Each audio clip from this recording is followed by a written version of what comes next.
শুধু একবার নয়, এর আগেও দুইবার আওয়ামী লীগ নিষিদ্ধ হয়েছিল। মজার ব্যাপার হলো, এবার যেমন হাসিনা নিজে আওয়ামী লীগের কবর দিয়েছেন, একইভাবে কবর দিয়েছিলেন আওয়ামী লীগ পিতা শেখ মুজিবুর রহমানও।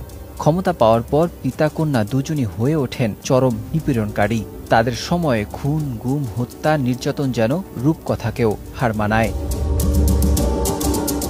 সংশ্লিষ্টরা বলছেন, এবার হাসিনার হাতে আওয়ামী লীগের এমন মৃত্যু হয়েছে যে দাফনও হবে বলে মনে হয় না।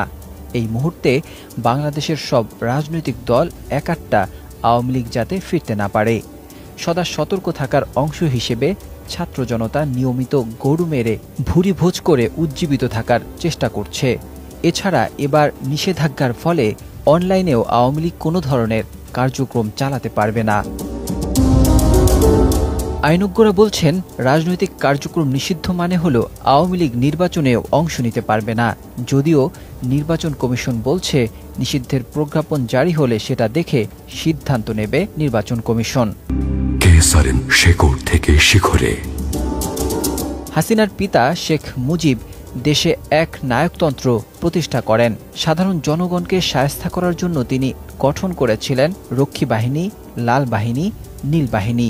এছাড়া সে সময় অর্থনীতিতে দেউলিয়া হয়ে পড়ে দেশ। মনুষ্য সৃষ্ট ১৯৭৪ সালের কৃত্রিম দুর্ভিক্ষে মারা যায় ১৫ লাখ মানুষ। এটা সেই সময় যখন মানুষ না খেয়ে মারা যাচ্ছে, আর মুজিব পুত্র বিয়ে করছেন সোনার মুকুট পরে।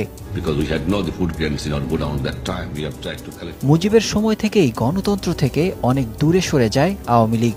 মুজিব নিজেই আওয়ামী লীগকে বিলুপ্ত করে বাকশাল প্রতিষ্ঠা করেন। তখন দেশ পরিণত হয় খুনের জনপদে। তখনকার বিরোধী রাজনৈতিক দল জাসদের ৩০,০০০ রাজনৈতিক নেতাকর্মীকে হত্যা করা হয়। গুমের ঘটনাও তখনই চালু হয়। তেমনি চালু হয় বিচার বহির্ভূত হত্যাকাণ্ড। বিপ্লবী সিরাজ শিকদারকে হত্যা করে দম্ভ ভরে সংসদে শেখ মুজিব বলেছিলেন, কোথায় আজ সিরাজ শিকদার? ঠিক যেমনি গত ১৫ বছর শেখ হাসিনা করত। আর এই ফ্যাসিবাদী শাসনের কারণেই শেখ মুজিবের পতন হয়েছিল তখন।